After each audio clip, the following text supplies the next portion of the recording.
반갑습니다. 오늘도 우리가 여전히 주님 앞에 예배를, 그리고 하나님 앞에 우리들의 지금의 모습 그대로 나아가길 원합니다. 이 시간 잠깐 기도하고 우리 하나님께 찬양 드리도록 하겠습니다. 하나님 감사합니다. 하나님 이 시간 여전히 우리와 함께하여 주셔서 감사하고, 그리고 여전히 우리들의 아버지가 되어 주셔서 감사합니다. 이 시간만큼은 우리가 오직 하나님께 나아갈 수 있는, 그리고 그 하나님께서 우리를 꼭 잡아주시고 우리를 하나님의 자녀로서 그렇게 인도하시는 그 인도하심을 우리가 누릴 수 있는 그 시간 될 수 있도록 하나님 인도하여 주시옵소서. 예수 그리스도의 이름으로 기도드립니다.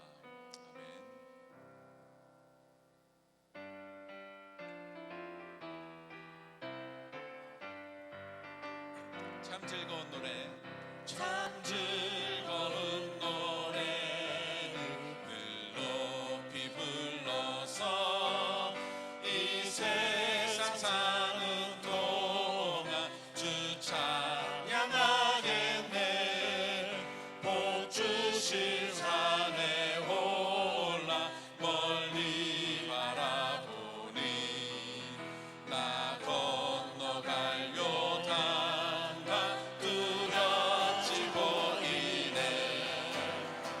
참 아름다운 노래 늘 높이 부르세. 하늘의 소망 주신 주 찬양하여라. 참 아름다운 노래 다 함께 부르세. 하늘의 기쁨 주신 주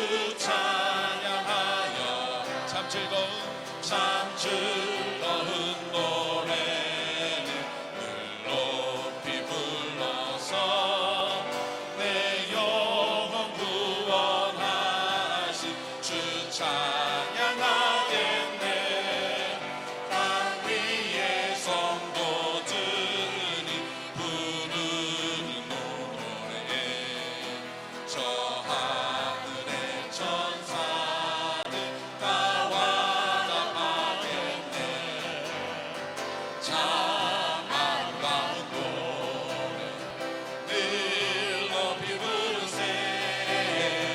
하늘의 소망 주신 주 찬양하여라. 참 아름다운 노래 다 함께 부르세. 하늘의 기쁨 주신 주 찬양하여라. 참 아름다운 노래, 참 아름다운 노래 늘 높이 부르세. 하늘의 소망 주신 주 찬양하여라. 참 아름다운 노래 다 함께 부르세. 하늘의 기쁨 주신 주 찬양하여. 내 주 하나님, 내 주 하나님 넓고 큰 은혜는 저 큰 바다보다 깊다. 높고 단주를 끌러 깊은 데로 저 한가운데 가보라. 언덕을 따라서 산파에 뱉기로 내 주 예수 은혜의 바다로 내 맘 뻗어가라. 왜 너 인생은 언제나 거기서 저 큰 바다 물결 보고 그길 모르는 깊은 바다 속을 한번 헤아려 안 가나. 엉터리를 돌아서 산파에 뱉기로 내 주 예수 은혜의 바다로 내 맘 뻗어가라. 자고 가거라, 자고 가거라, 이제 곧 가거라. 저 큰 은혜 바다 향해 자온 내 몸을 저 깊은 데로 가라.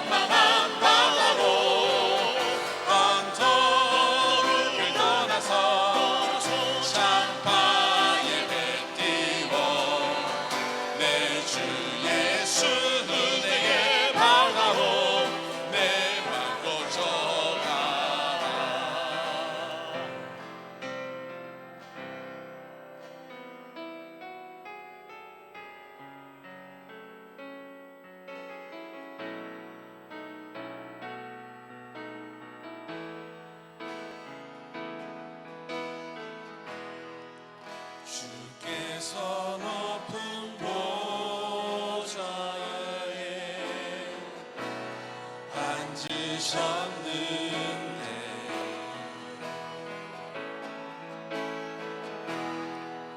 그 옷 자락은 성전에 가득하도다.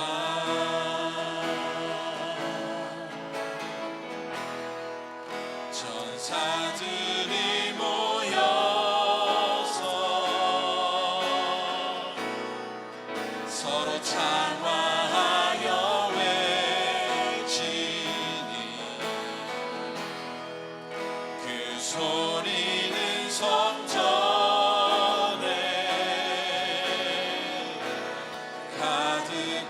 가득하도다. 거룩하다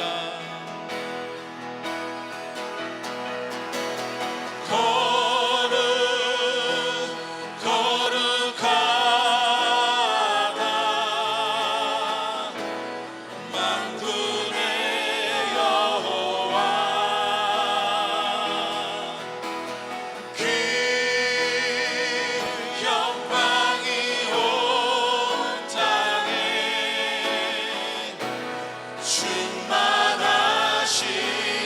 충만하시도다. 주께서 높은 보좌에 주께서 높은 보좌에 앉으셨는데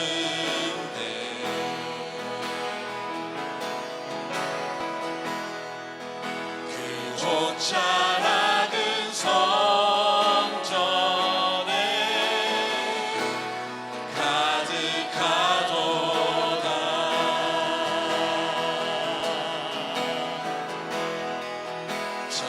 천사들이 모여서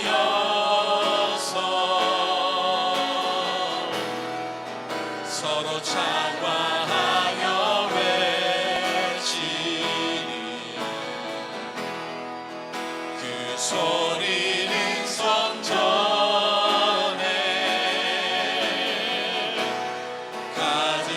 가득하도다. 우리 다 같이 자리에서 일어날까요? 거룩하다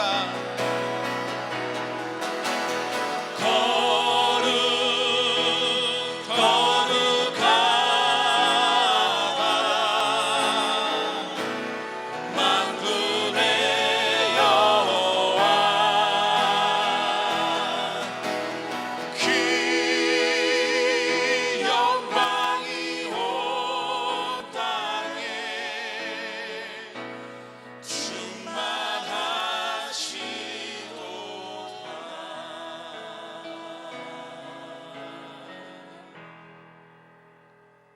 너희는 이전 일을 기억하지 말며 옛날 일을 생각하지 말라.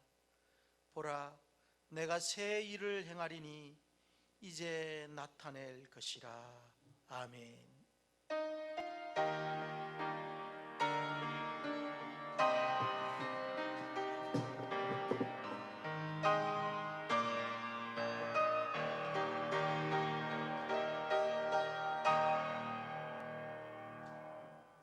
전능하사 천지를 만드신 하나님 아버지를 내가 믿사오며 그 외아들 우리 주 예수 그리스도를 믿사오니 이는 성령으로 잉태하사 동정녀 마리아에게 나시고 본디오 빌라도에게 고난을 받으사 십자가에 못 박혀 죽으시고 장사한 지 사흘 만에 죽은 자 가운데서 다시 살아나시며 하늘에 오르사 전능하신 하나님 우편에 앉아 계시다가 저리로서 산자와 죽은 자를 심판하러 오시리라. 성령을 믿사오며 거룩한 공예와 성도가 서로 교통하는 것과 죄를 사여 주시는 것과 몸이 다시 사는 것과 영원히 사는 것을 믿사옵나이다. 아멘. 자리에 앉아 주시기를 바랍니다. 찬송가 310장 부르시겠습니다.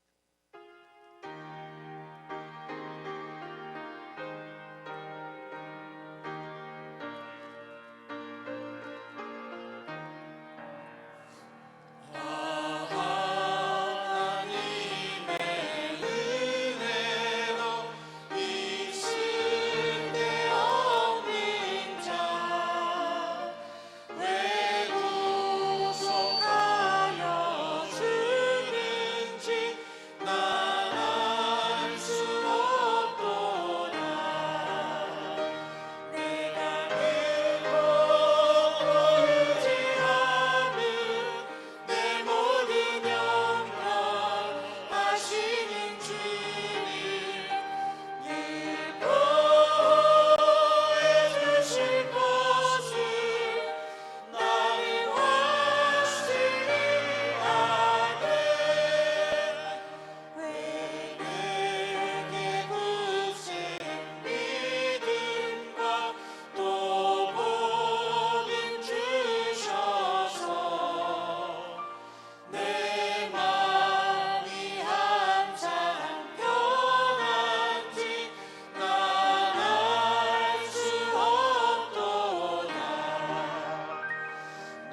사랑과 은혜가 풍성하신 하나님 아버지, 우리의 삶을 지켜주시고 건강을 주셔서 한 해의 마지막 주일 주님께 예배드릴 수 있도록 허락하신 은혜 감사를 드립니다. 코로나19로 인하여 각자의 가정에서 온라인으로 드려지는 이 예배 가운데 주님 함께해 주시고 주님 기쁘게 받아 주시고 한없는 은혜를 베풀어 주시옵소서. 하나님 아버지, 올 한 해를 뒤돌아봅니다.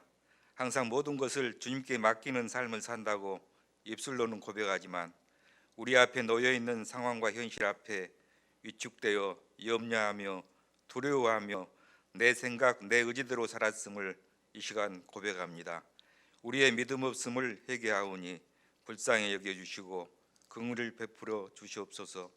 하나님 아버지, 특별히 병상에 있는 우리 성도들, 연약한 우리 성도들을 위하여 기도드립니다.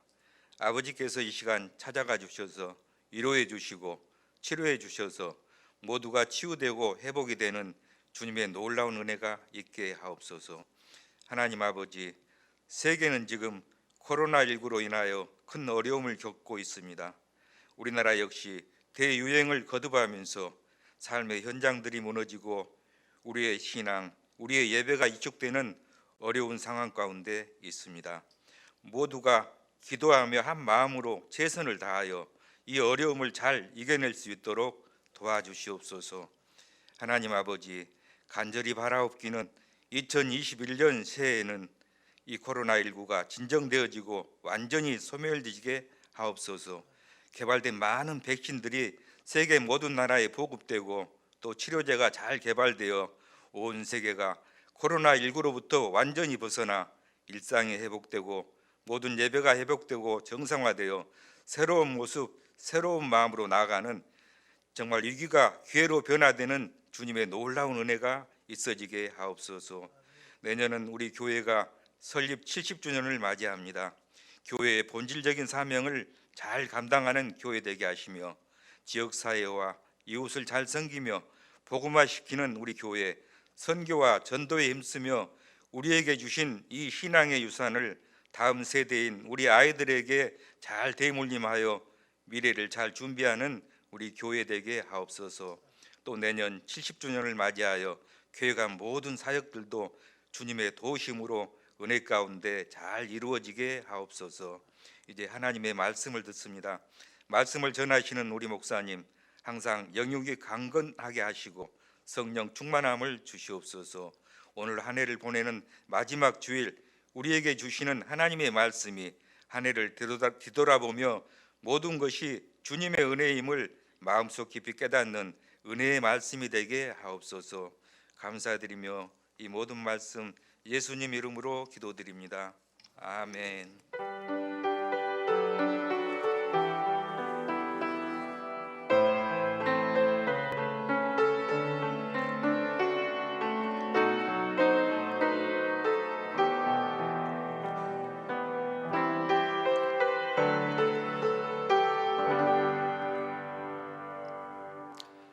하나님 말씀은 신약성경 야고보서 4장 6절에서 10절 말씀입니다.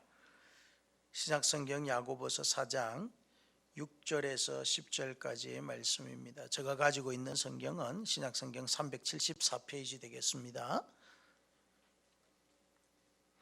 야고보서 4장 6절에서 10절의 말씀을 제가 봉독해 드리겠습니다. 그러나 더욱 큰 은혜를 주시나니 그러므로 일렀으되 하나님이 교만한 자를 물리치시고 겸손한 자에게 은혜를 주신다 하였느니라. 그런즉 너희는 하나님께 복종할지어다. 마귀를 대적하라. 그리하면 너희를 피하리라. 하나님을 가까이 하라. 그리하면 너희를 가까이 하시리라. 죄인들아 손을 깨끗이 하라. 두 마음을 품은 자들아 마음을 성결하게 하라. 슬퍼하며 애통하며 울지어다.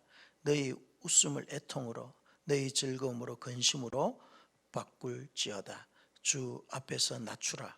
그리하면 주께서 너희를 높이시리라. 아멘. 할렐루야. 옆에 계신 우리 가족들과 한번 인사 한번 할까요? 예배하는 이곳이 천국입니다. 하나님의 임재가 있는 곳이 천국입니다.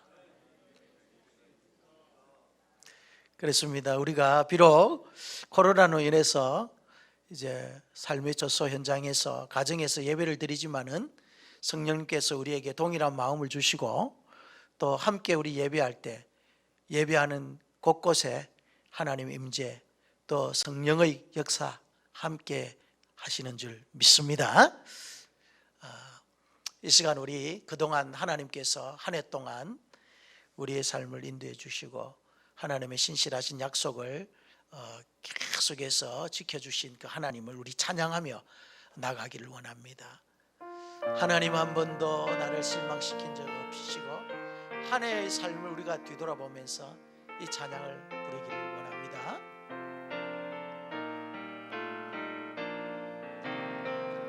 하나님 한 번도 나를 실망시킨 적 없으시고 언제나 공평과 은혜로 나를 지키셨네. 지나온 모든 세월 지나온 모든 세월들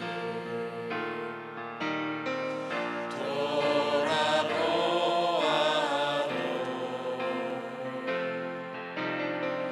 그 어느 것 하나 주의 손길 안 미친 것 전혀 없네. 오 신실하신 주님 오 신실하신 주, 오 신실하신 주, 내 너를 떠나지도 않으리라. 내 너를 버리지도 않으리라. 약속하셨던 주님,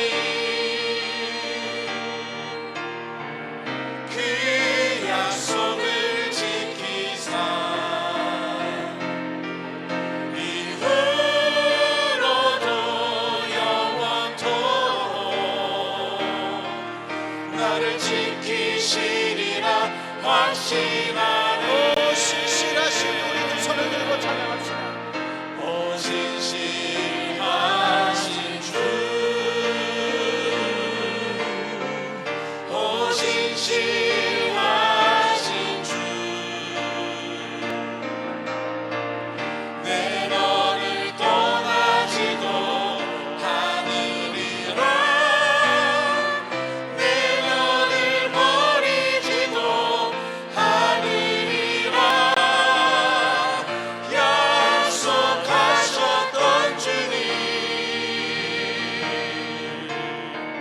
그 약속을 지키사 이후로도 영원토록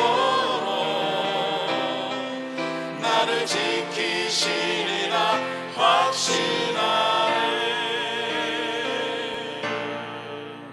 할렐루야. 올 한 해 우리 하나님께서 여러분과 여러분의 가정 우리 교회 이 나라와 민족을 지키셨던 것처럼 내년 2021년도도 하나님께서 동일한 은혜로 우리를 지켜주시리라 믿습니다. 은행이나 신용평가 기관에서 망하는 기업 판별법이라는 것이 있습니다. 기업이 망하는 이유가 있다는 거예요. 그러면은 그 판별 기준이 뭘까요? 첫째는 무엇을 보면 아느냐? 화장실이 지저분하면은 그 기업 안 된다는 거예요. 그리고 또 깨어진 유리창을 방치해 두는 것. 이것 보면은 그 기업은 안 된다.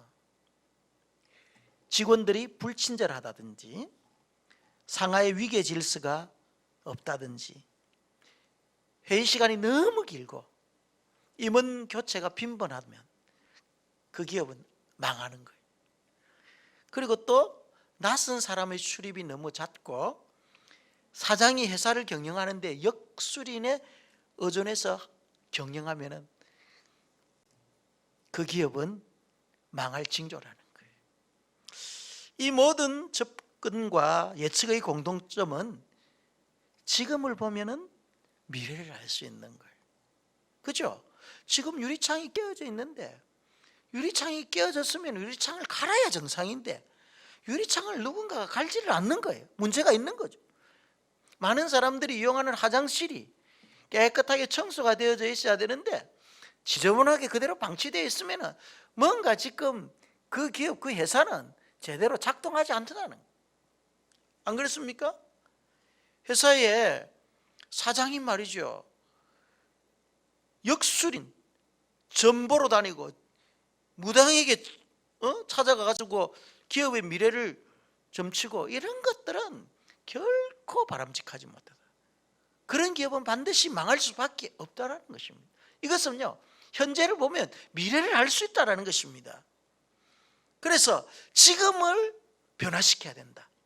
미래가 소망이 있고 미래의 비전이 있기 위해서는 지금의 문제점, 현재의 지금 어려움들을 하나씩 하나씩 극복해 나갈 때 어떤 조직이든 어떤 기업이든지 간에 희망이 있고 미래가 있다는 것입니다. 그래서 현재는요, 미래의 결과물이라는 거예요. 우리 현재의 삶이. 하나님의 은혜를 받는 것도 마찬가지입니다. 지금 현재 내가 은혜에 대한 갈급함이 없다면은 미래에 주실 하나님의 은혜는 장담하지 못한다는 거죠. 앞으로 하나님의 은혜를 주시겠지, 줄 거야 하고 전혀 현재 하나님의 은혜에 대한 사모함이 없고 갈급함이 없으면은 그것은요, 미래의 은혜를 보장받을 수 없다라는 것입니다. 그래서 고린도후서 6장 2절 말씀에 뭐라고 말합니까? 보라, 지금은 은혜 받을 만한 때요, 지금은 구원의 날이다. 그러니까 은혜의 현재성을 지금 이야기를 하는 거죠. 여러분 예배하는 이 현장, 여러분들이 지금 예배하는 그 현장에서, 그 가정에서, 또 여러분의 처해 있는 삶의 처소에서 예배할 때 지금 은혜를 사모하고 계십니까? 그렇다면 사모하는 여러분들에게 지금 이 순간에 하나님의 은혜가 있을 줄 믿습니다. 그렇다면 그 은혜가 뭐냐는 거예요. 우리가 은혜를 사모한다고 할 때 그 은혜가 뭐죠? 그 은혜라는 것은요, 원어적 의미를 살펴보면 카리토라고 하는데, 이 카리토라는 말은 카리스라는 말에서 나왔어요. 카리스라는 말은 기쁨, 선물, 아름다운 것, 좋은 것. 그러니까 한마디로 은혜라고 우리가 말할 때 이 은혜의 원래의 뜻은요, 좋은 거예요. 선물이에요. 우리가 받을 때 기쁜 거예요. 그래서 하나님의 자녀들이 은혜를 사모한다고 할 때 그 은혜는 하나님께서 우리에게 주시는 기쁨, 그리고 아름다운 것들, 좋은 거예요. 좋은 것. 그래서 여러분, 우리가 신앙생활을 하면서 좋은 것을 받아 누리기를 원하잖아요. 신앙생활 할 때 여러분 기뻐하기를 원하잖아요. 그래서 신앙은, 우리의 신앙생활은 기쁨이 있어야 돼요. 은혜를 받아야 여러분 마음에 기쁨이 넘칠 줄 믿습니다. 은혜를 받아야만이 감사가 넘치는 거예요. 은혜를 받아야만이 이 험한 세상을 이겨나갈 수 있는 힘이 생기는 거예요. 은혜를 받아야만이 여러분 정말 하나님을 잘 섬기고 하나님의 뜻을 받들어 여러분이 이 삶을, 이 땅에서 삶을 잘 살아갈 수 있는 거예요. 그래서 은혜가 필요하고 그 은혜를 우리는 사모해야 되는 것입니다. 은혜라고 할 때 이 은혜는 크게 두 종류로 나누는데, 첫 번째 은혜는 구원의 은혜예요. 그리고 두 번째 은혜라는 것은 구원받은 자들에게 하나님께서 주시는 특별한 선물과 같은 거예요. 그런데 이 구원의 은혜는 단회적이죠. 한번 우리가 예수 그리스도로 말미암아 죄악에서 구원을 받았잖아요. 이것은 한 번의 사건이에요. 단회적이라는 것입니다. 더 이상 우리는 죄와 사망의 법 아래 종노릇 하지 않는다는 거예요. 예수 그리스도의 보혈의 피로 우리를 값주고 사셨기 때문에 그런 겁니다. 하나님의 자녀가 된 거죠. 신분의 변화가 완전히 일어난 것이죠. 이전에는 허물로 죽은 우리였지만은 이제는 더 이상 허물 가운데 죄악 가운데 있는 그런 존재가 아니라는 것을 말하는 거죠. 그래서 이 구원은 단회적이지만은 영원한 것이다. 그와 동시에 이제 구원받은 하나님의 자녀들이 이 땅을 살아가는데 이제 하나님의 뜻 가운데서 풍성한 삶을 누려야 될 거 아니에요. 여기서 풍성함이라는 것은 부요함과 다른 거예요. 우리가 부요가 풍성함을 누릴 수도 있지만은 그렇지 않은 상황 속에서도 우리는 풍성함을 누릴 수가 있는 거예요. 그래서 자족하는 삶을 살고 내가 가지고 있는 것에서 만족하고 살 때 이것이 풍성함이죠. 소유의 개념이 아니라는 거예요. 그래서 우리가 이 땅에서 풍성한 삶을 살기 위해서 하나님께서 때를 따라 주시는 그 은혜가 이 특별 은혜예요. 그래서 히브리서 4장 16절 말씀에 때를 따라도 없는 은혜라잖아요. 그러니까 하나님의 백성이 이 땅 살아갈 때 순간순간 하나님께서 우리에게 베풀어 주시는 그 은혜들, 물질이 필요할 때 하나님께서 물질을 우리에게 주시는 것, 때를 따라도 없는 물질의 은혜. 우리가 건강이 좋지 않을 때 하나님께서 만져주심으로 우리의 건강이 회복되어지는 것, 이것도 때를 따라도 없는 하나님의 은혜예요. 그렇죠? 우리의 자녀들의 진로가 열리고 말이죠. 만남의 복, 이런 모든 것들이 때를 따라도 없는 하나님의 은혜 가운데 있는 것입니다. 그래서 구원의 은혜와는 달리 이 특별한 은혜, 때를 따라도 없는 은혜는요, 이제 반복적이고 때로는 이 은혜가 소멸되기도 하는 거예요. 우리의 삶의 태도, 우리의 신앙의 정도에 따라가죠. 그래서 주님은 하나님의 자녀들이 때를 따라 돕는 은혜에 대한 사모함을 가지고 하나님을 찾기를 원합니다. 이 은혜를 얻기 위해서 예배의 자리, 기도의 자리, 하나님을 찬양하는 자리, 이 자리에 나오기를 원합니다. 그래서 시편 107편 9절 말씀에 저가 사모하는 영혼을 만족하게 하시며 줄인 영혼들에게 좋은 것으로 채워주시미로다. 사모하는 마음.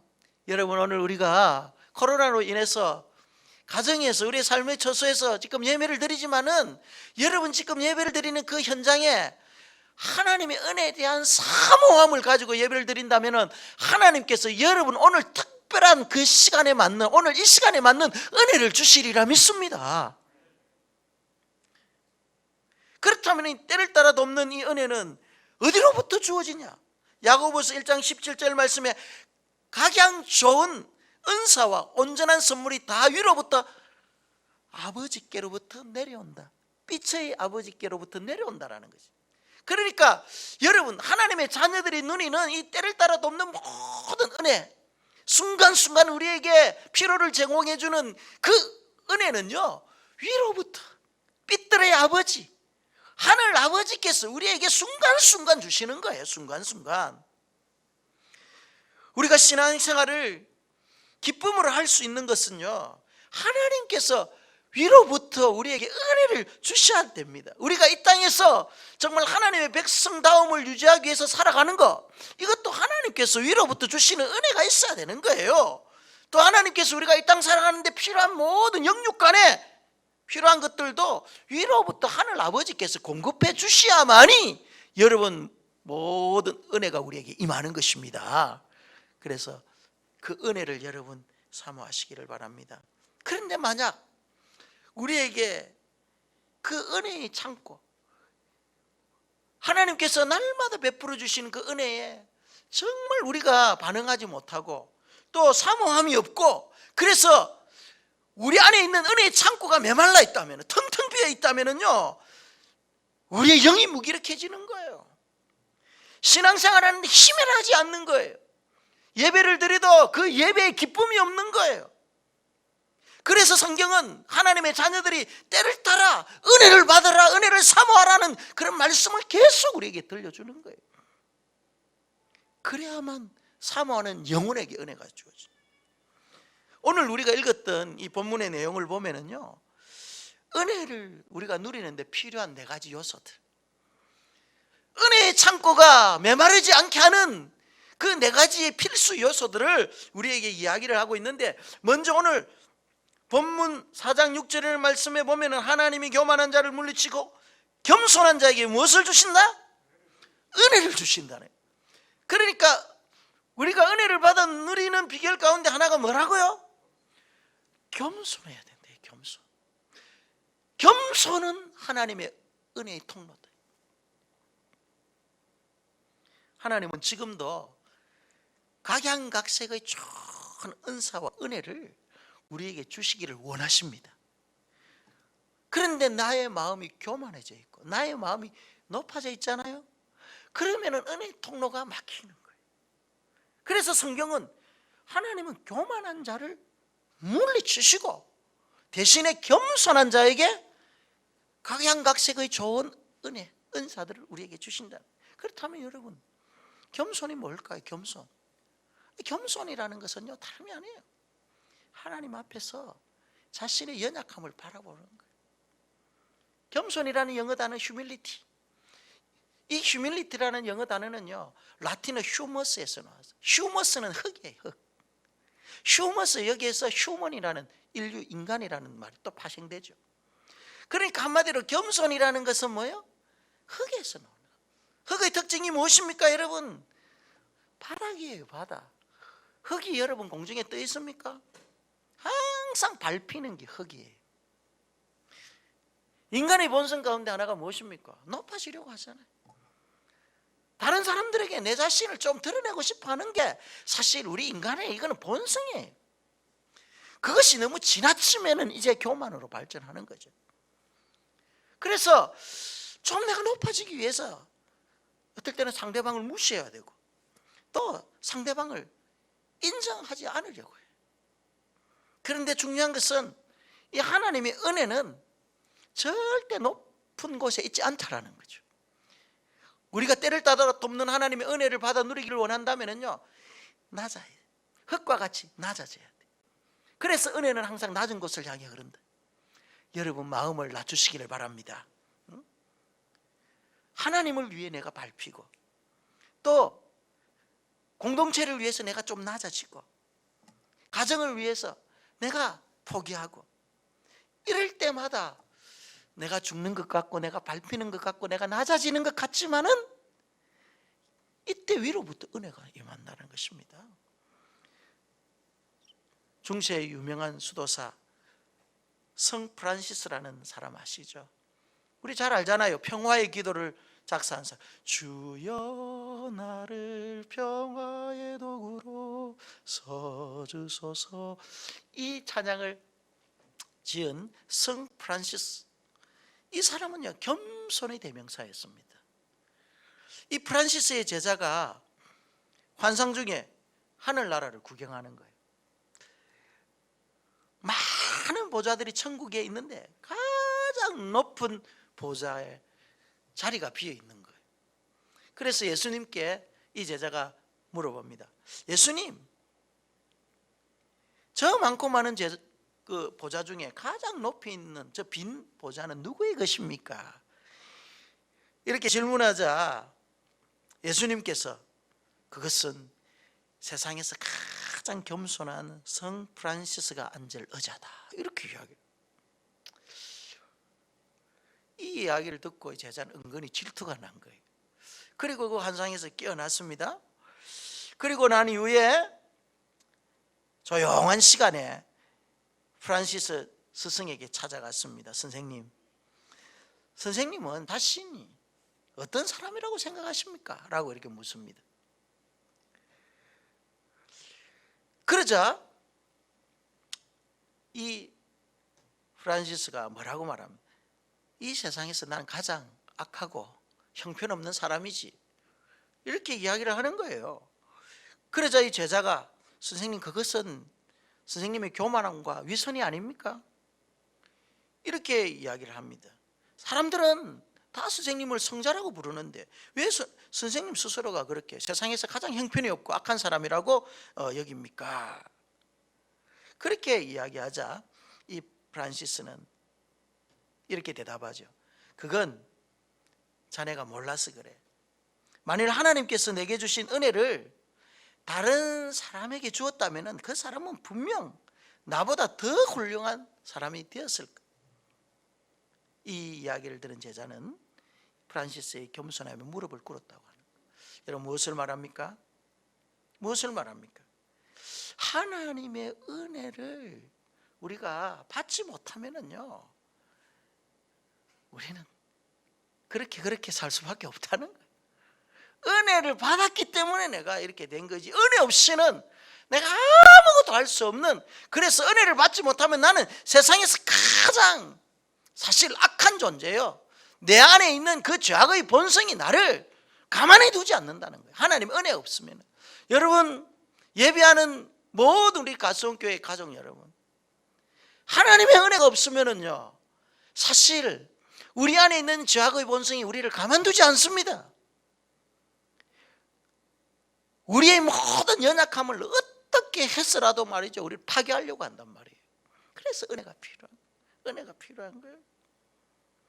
예수님께서 심령이 가난한 자는 복이 있다 했습니다.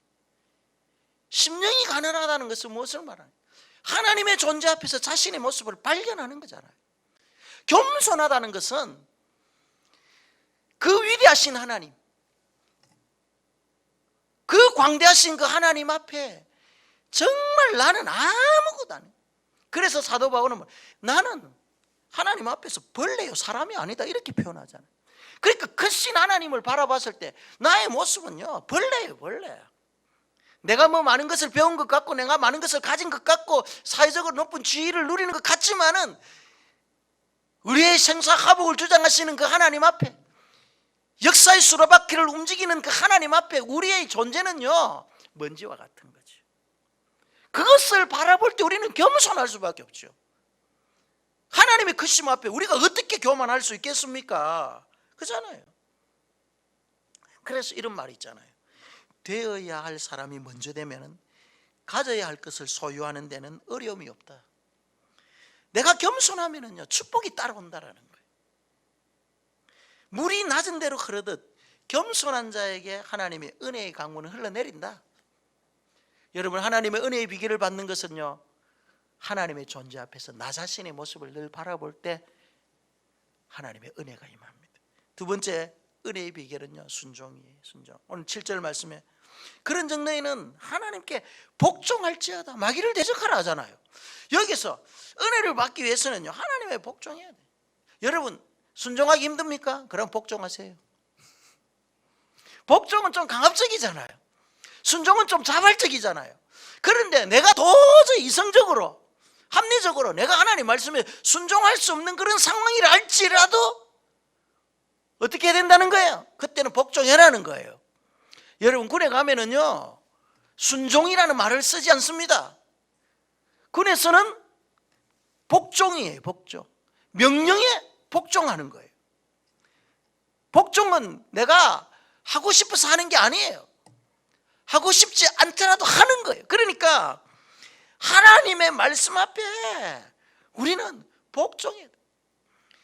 말씀에 순종하고 복종하는 것이 마귀를 대적하는 것이다. 마귀는 여러분 불순종의 영이거든요. 그래서 우리는 순종함으로 마귀를 대적해야 되는 거죠. 마귀가 우리 인류를 어떻게 비참하게 만들었죠?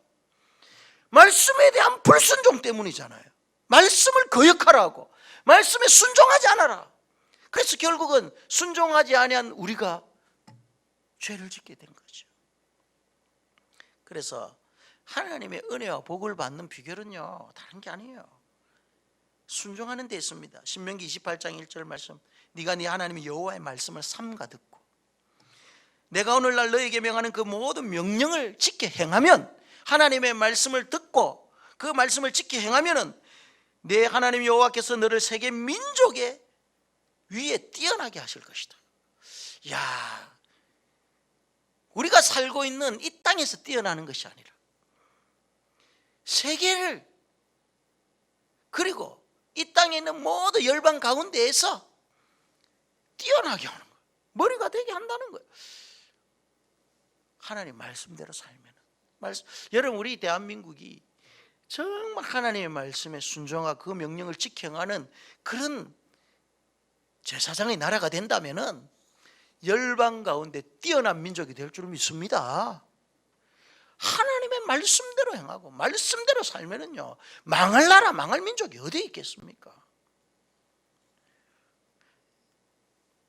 하나님께서 원하시는 그 순종의 바운더리 안으로 우리의 발걸음을 내디딜 때 여기에 기적의 문이 열리고 축복의 문이 열린다라는 거예요. 그런데 이 순종은 쉽지 않다는 거예요. 순종할 수 없는 그런 상황이 우리에게 너무너무 하나님의 말씀 많아요. 그렇죠? 하나님의 말씀은 우리의 때로는 이성과 대치될 때도 있어요. 나의 경험이 그것을 수용하지 않을 때도 있어요. 그런데 중요한 것은 그럼에도 불구하고 하나님 말씀에 순종해라는 거예요. 순종하지 못할 것 같으면 복종해라는 거예요. 그럴 때 기적의 문, 축복의 문이 열리는 거예요. 나의 그 본성을 제어하고 상황 앞에서 하나님의 말씀 붙잡으라는 거예요. 이스라엘 백성들은요, 말씀에 순종했을 때 기적의 문이 열린다는 것을 그들은 역사적으로 경험했던 민족입니다. 요단강의 세찬 물의 흐름이 끊어지고 마른 땅같이 건널 수 있었던 것은요, 그들이 하나님의 말씀에 순종했기 때문에 그래요. 여리고성이 어떻게 무너졌죠? 그들이 하나님 말씀 의심하지 않고 그대로 순종했습니다. 하루에 한 바퀴씩 하나님 말씀대로 도는 거예요. 이때 인간적인 생각으로, 야, 우리가 이렇게 말이죠, 하루에 한 바퀴 돌 때 여리고성이 군사들이 문을 활짝 열어 제끼고 우리를 공격하면 우리 다 죽을 거 아니냐, 얼마든 그런 인간적인 생각을 할 수도 있었을 거예요.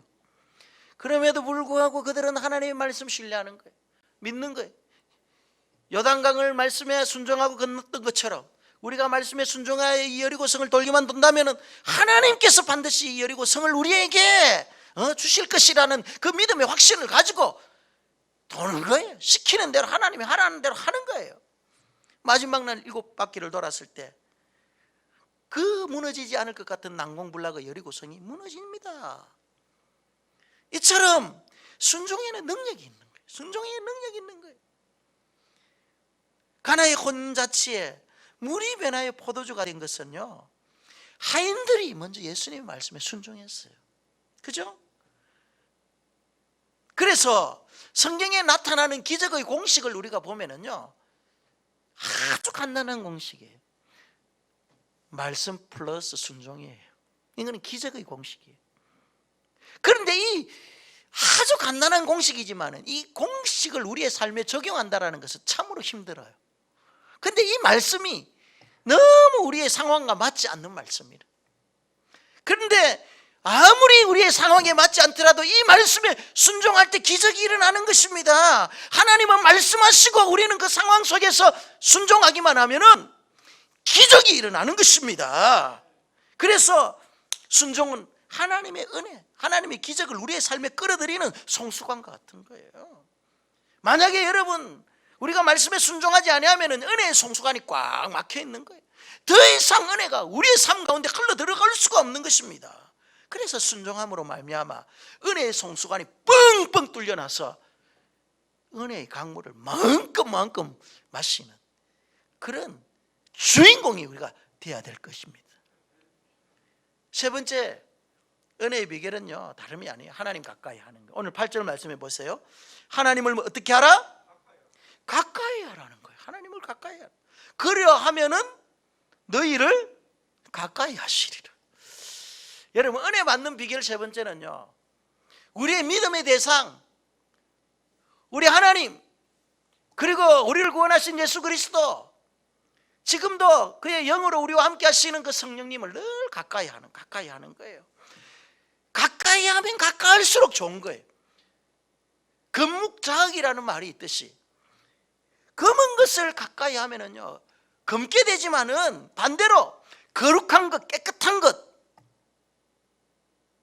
하나님을 우리가 가까이 하면은요, 하나님께서 우리에게 은혜를 주신다는 거예요. 하나님께서 우리를 가까이 한다는 것은, 하나님께서 그의 얼굴빛을 우리에게 비춰주신다는 것은 무엇을 말하죠? 우리에게 은혜 주신다는 거잖아요. 그러면 어떻게 우리가 하나님을 가까이 하는 거죠? 어떻게 하는 것이 우리가 하나님을 가까이 하는 것입니까? 그것은요, 동행의 삶을 말하는 거예요. 창세기 5장 24절을 말씀해 보면은요, 이런 말, 에녹이 하나님과 동행하더니 하나님이 그를 데려가심으로 세상에 있지 아니하더라.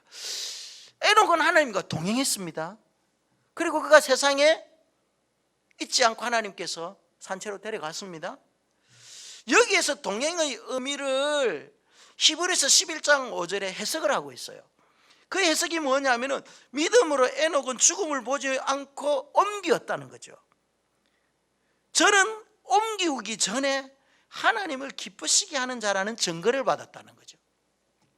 그러니까 에녹이 하나님과 동행했다는 것은요, 하나님을 그가 평소에 기쁘게 하는 삶을 살았다는 거예요. 여러분, 우리가 하나님을 가까이 하는 삶은요, 우리가 화려하게 우리의 신앙을 포장하는 게 아니에요.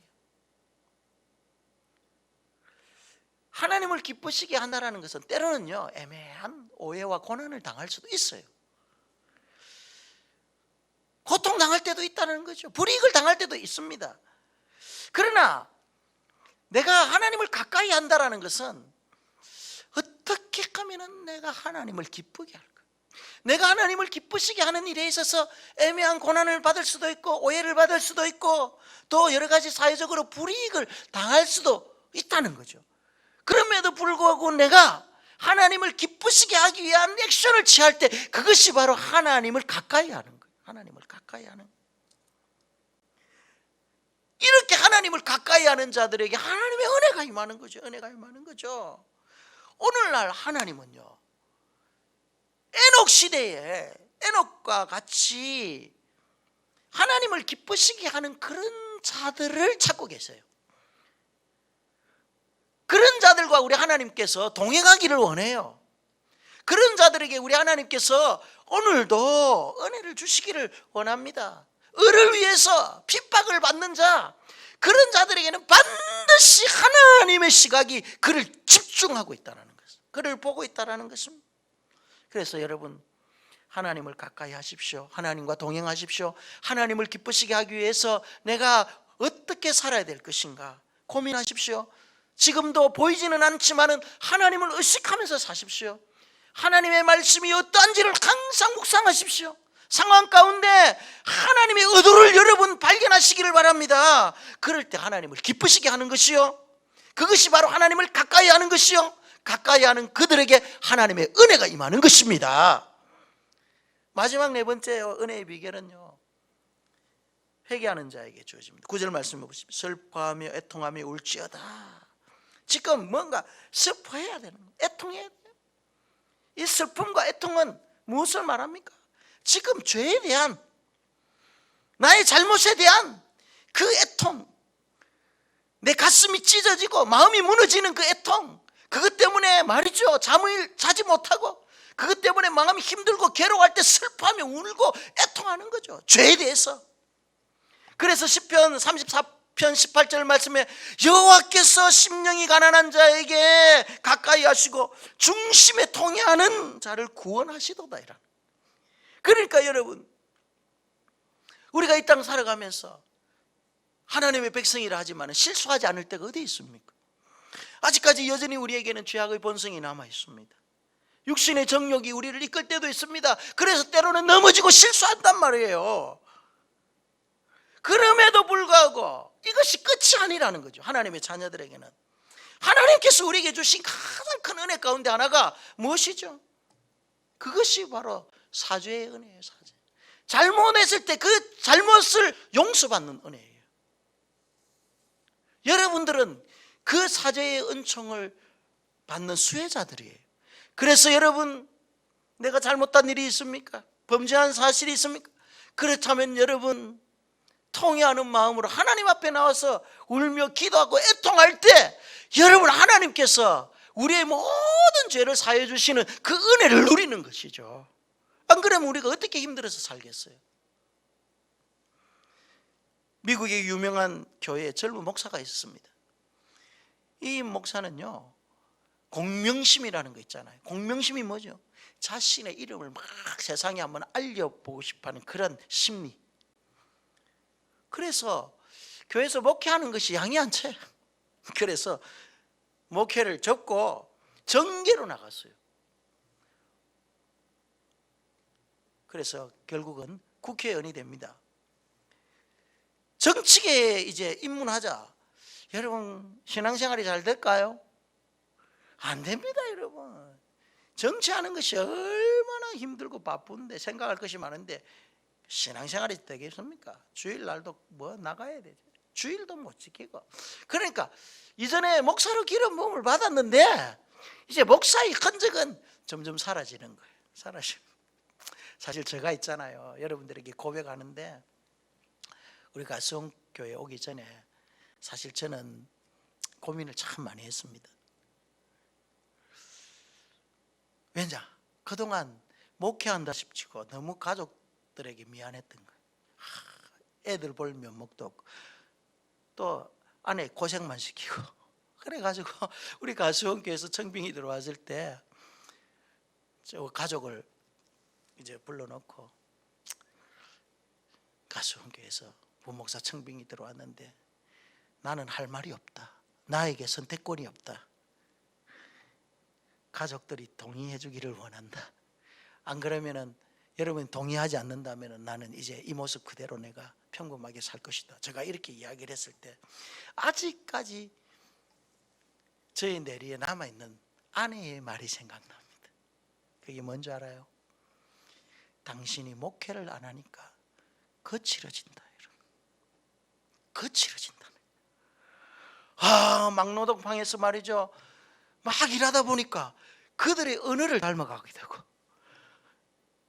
막 마음이 완악해지고 그러다 보니까 우리 아내에게 비친 나의 모습이 자꾸 거친 그런 모습. 그러니까 목회자로서의 이전의 모습이 나타나지 않는 거예요. 그리고 우리 살로미가 이런 말을 하더라고요. 아빠, 난 아빠가 그래도 하나님 말씀 설교를 할 때가 제일 자랑스러워요. 이 말을 하는 거예요. 그때 우리 살롬 고등학교 1학년. 그때 제가 마음을 딱 잡았습니다. 무엇을 말합니까, 여러분? 목사라고 해도요 1년 쉬고 막 노동판에 나가서 뭐 속된 말로 노가다 하잖아요. 그러면은요 힘들어요. 삶이 지쳐요. 목사의 그 신분 잃어버려요. 거칠어져요. 이 사람도 그런 거예요. 하나님을 떠나버리는 거죠. 그런데 여러분 여전히 마음 한구석에는요 내가 목사라는 그 마음이 늘 자리 잡고 있습니다. 세상 일을 하는데도. 그래서 늘 힘들죠. 내가 좀 우리 동기들 보면 신학교 동기들 보면은요 지금 목사가 된 사람들도 있지만은 도중에 탈락해가지고 사업하는 친구들도 있고 뭐 학원을 하는 사람도 있고 많아요. 근데 만나보면 늘 그들의 마음 한구석에는 함께 신학하면서 목회의 꿈을 꿨던 그걸 미련을 버리지 못하고 있어요. 이 사람들은 마찬가지겠죠. 정계에서 유명한 국회의원이 됐는데도 불구하고 그 마음에 여전히 목회자의 신분을 가지고 그러니까 늘 마음이 허전했다. 그런데 어느 날 결정적인 일이 벌어집니다. 집으로 퇴근해서 돌아왔는데 5살 날 딸이 문 앞에서 아빠를 이렇게 맞이하면서 아빠 이제 제가 글을 읽을 줄 알아요 이러는 거. 그래? 그러면은 한번 글을 읽어봐라 이랬는데 아이의 손에 무엇이 들려있냐면 성경책이 들려있는 거. 성경책을 들고 이 아가 읽는데 어떤 하나님의 말씀을 읽느냐면 마음을 다하여 주 너의 하나님을 사랑하라. 이 성경 말씀을 딱 듣는데 이분이 말이죠 이제 하나님의 음성으로 들은 거죠. 이때부터 그의 감정이 폭발하기 시작하는 거예요. 자기 방에 들어가 문 걸어 잠그고 펑펑 눈물로 회개하는 거예요. 하나님 제가 잘못했습니다. 하나님 이제부터 내가 바로 사겠습니다. 한 번만 더 기회를 주시면 마음과 정성을 다하여 내가 하나님을 사랑하고 섬기겠습니다. 눈물을 흘리며 회개했다는 거예요. 그럴 때 하나님의 은혜가 임하는 거예요. 그동안 묵어있던 그 마음의 거스름 하나님께서 제거해 주는 거예요. 새롭게 되어지는 거예요, 여러분. 정말 진심으로 회개한 자들만이 알 수 있는 그 마음의 평강과 자유함, 이거 느끼는 거죠. 우리가 이 땅에 발을 내딛고 사는 동안 죄를 안 지을 수 없습니다. 문제는 돌이키는 거죠. 돌이키되 얼마만큼 빨리 돌이키냐, 이게 중요하죠. 그래서 회개라는 것은 자동차 유턴에 비교하잖아요. 회개는 돌아오는 거예요. 잘못된 길에서 발을 빨리 빼는 것입니다. 그러나 유턴해야 될 때 계속해서 직진해 가면은요, 돌아올 길이 너무 멀어지는 거예요. 회개는 그와 같은 것입니다, 여러분. 주님은 산상설교에서 애통하는 자는 복이 있나니 저희가 위로를 받는 데습니다. 죄 때문에 내가 애통하고, 죄 때문에 힘들어하고, 그것 때문에 식음을 전폐하고 하나님 앞에 울며 기도할 때 하나님의 복이 많은 거, 하나님의 위로가 있는 것입니다. 여러분, 이런 말이 있습니다. 천국과 지옥을 갈라놓는 것이 뭔가? 회개하느냐 그렇지 않느냐. 다윗과 사울왕, 베드로, 가룟 유다를 비교하면 모두 다 큰 죄를 지었던 사람들입니다. 다윗과 베드로는요, 이 큰 죄를 지었지만 회개하고 돌아왔던 자들입니다. 그러나 가룟 유다와 사울왕은요, 양심의 화인을 맞아가 회개하지 않았으면 가던 길을 계속 가버린 거예요. 그래서 지옥은 죄인들이 가는 곳이 아니라 회개치 아니하는 자들이 가는 곳이라, 이런 말이 있습니다. 여러분, 회개하는 자에게 하나님의 은총이 임할 줄 믿습니다. 말씀의 결론을 내리겠습니다. 우리가 신앙생활할 때 하나님의 은혜를요 공급받지 아니하면은요 우리의 믿음을 지탱할 수가 없어요. 그래서 우리 안에 있는 은혜의 탱크가 고갈되지 않도록 우리는 노력을 해야 되는데, 하나님께서 말씀을 통해서 은혜의 탱크를 고갈하지 않는 법을 가르치잖아요. 먼저 겸손해라는 거예요. 하나님의 그 능하신 손 아래서 우리가 겸손하고 낮아져야 된다. 하나님의 존재를 항상 의식하며 내 자신을 바라봐라는 것입니다. 그리고 하나님의 말씀 앞에 제발 순종해라. 순종이 안 되면 복종해라. 그럴 때 은혜의 송수관이 열린다. 축복의 문이 열린다. 그리고 하나님을 제발 좀 가까이 해.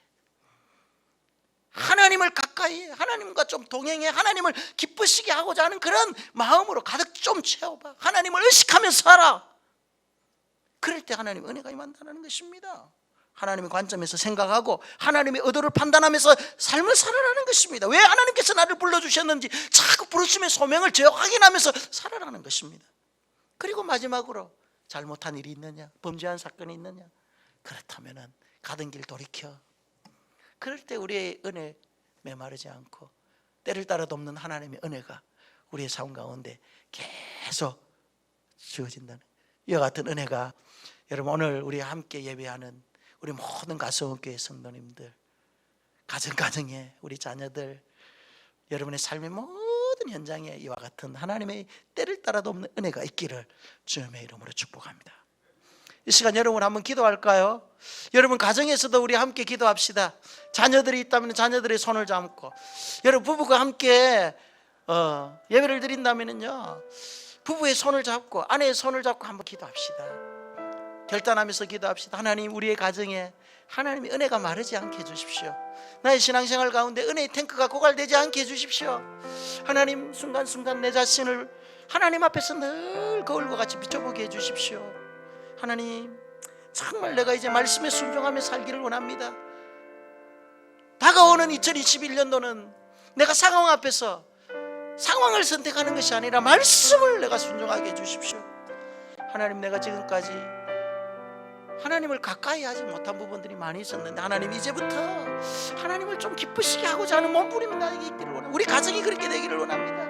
행여나 하나님, 내가 잘못한 일이 있다면 회개의 영을 주셔서 애통하며 슬피 울며 하나님 앞에 회개할 수 있는 그런 은혜가 우리 가정, 우리의 삶 가운데 있게 해달라고 이 시간 여러분 한 1, 2분 정도 우리 함께 통성으로 기도하도록 하겠습니다. 기도합시다.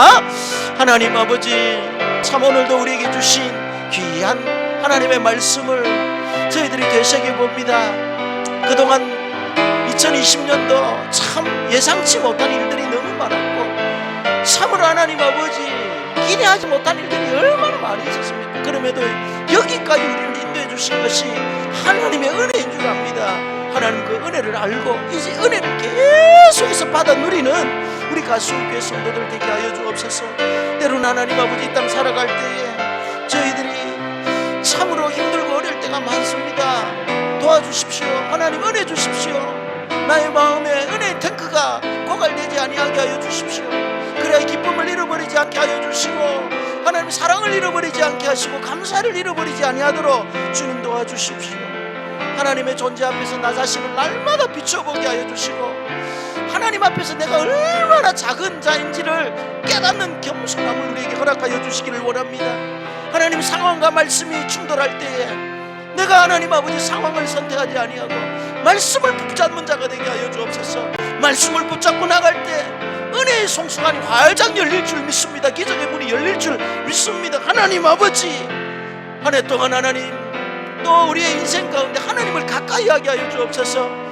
참으로 우리가 하나님을 멀리하여서 하나님의 은혜를 받지 못하는 자 없게 하여 주시고, 날마다 하나님과 동행하는 삶, 하나님을 기쁘시게 하는 삶을 살게 하여 주시기를 원합니다.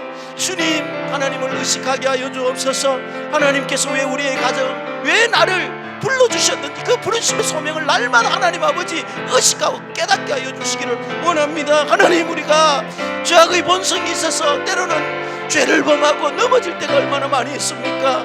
그럴 때마다 하나님 아버지 우리의 마음에 애통하는 심령을 주시고, 하나님 아버지 슬피 울며 주님 앞에 나아갈 때에 우리 하나님께서 예수 그리스도의 보혈로서 씻어주시고 정결케 하여 주셔서 깨끗함을 얻게 하여 주옵소서. 사죄의 은총을 허락하여 주시기를 원합니다. 그래야 우리가 수원교회 모든 성도들의 가정과 저들의 삶, 아버지 하나님이여, 은혜 가운데 가는 그런 성도들 가정 다 되게 하여 주시기를 원합니다.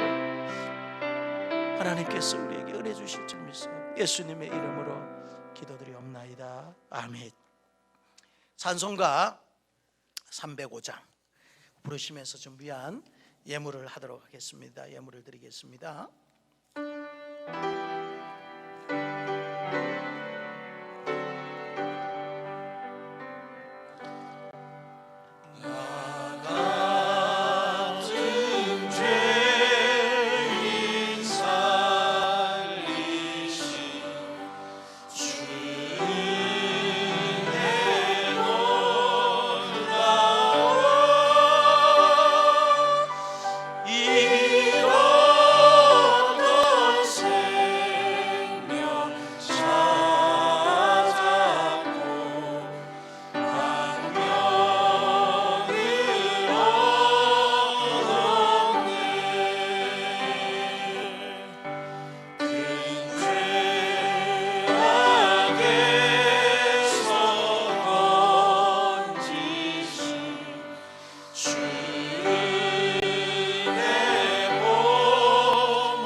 하나님 아버지, 오늘도 우리 사랑하는 성도들, 저들의 삶의 현장 가정에서 하나님을 예배하며 또 하나님 앞에 드릴 귀한 예물들을 드리오니 주께서 성도들의 마음, 저들의 정성, 이 예물을 받아주셔서 이 예물이 하나님 나라를 위하여서 영혼을 살리고 생명을 구원하는 귀한 일에 잘 흘러 들어가는 복된 예물이 되게 하여 주시옵소서.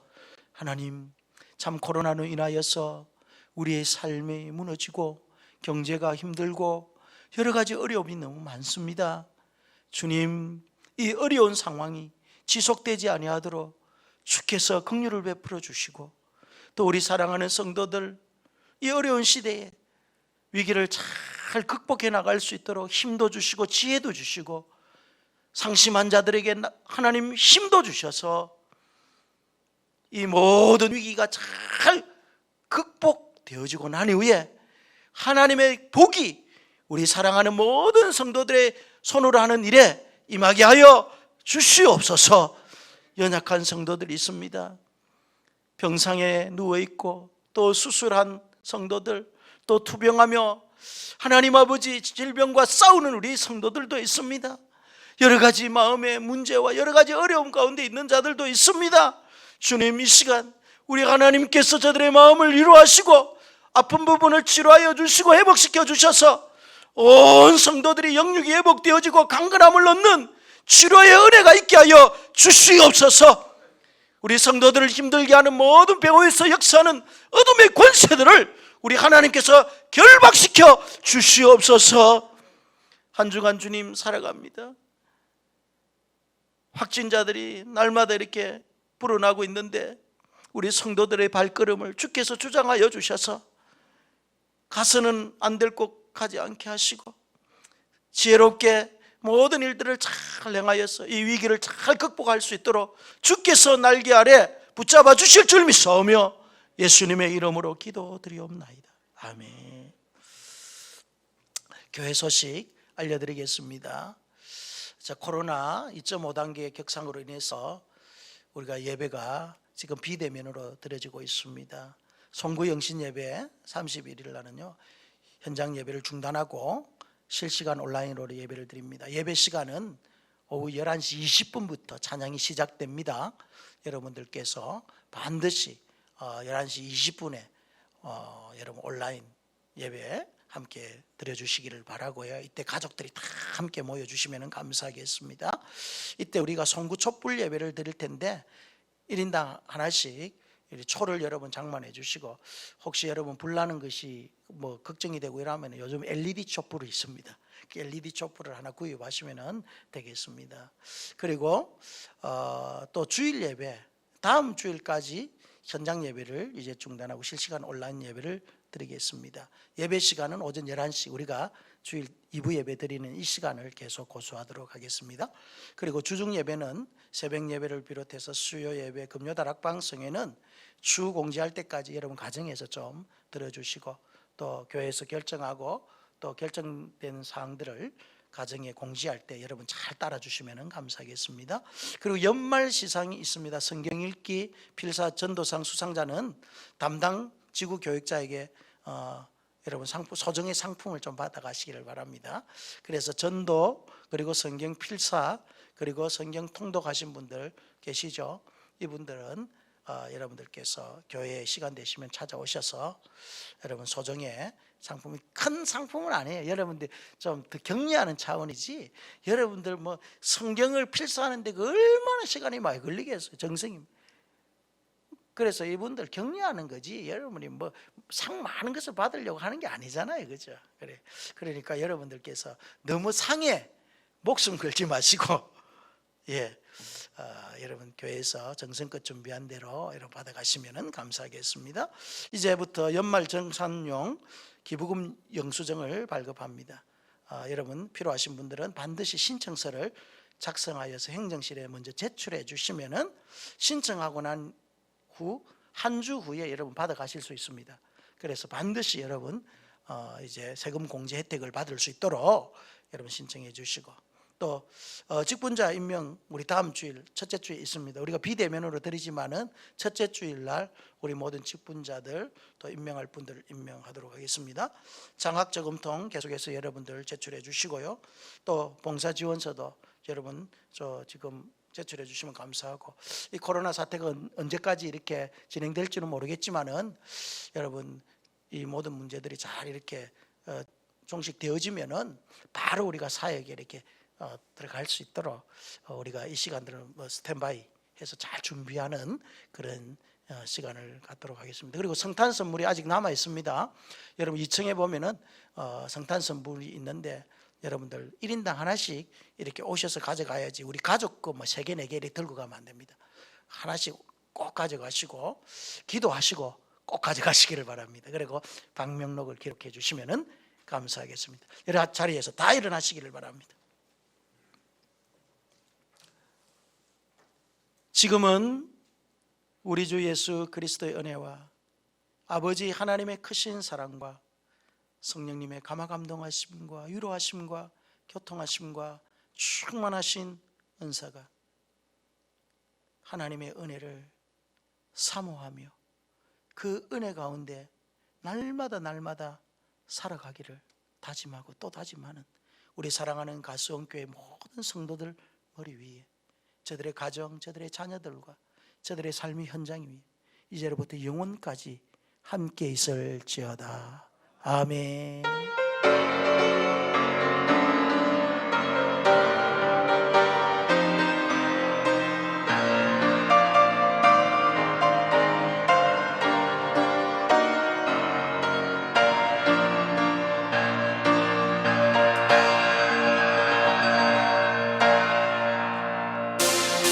이것으로 가수원교회 2020년 성령 예배를 마치도록 하겠습니다. 여러분 평안하시기를 바랍니다.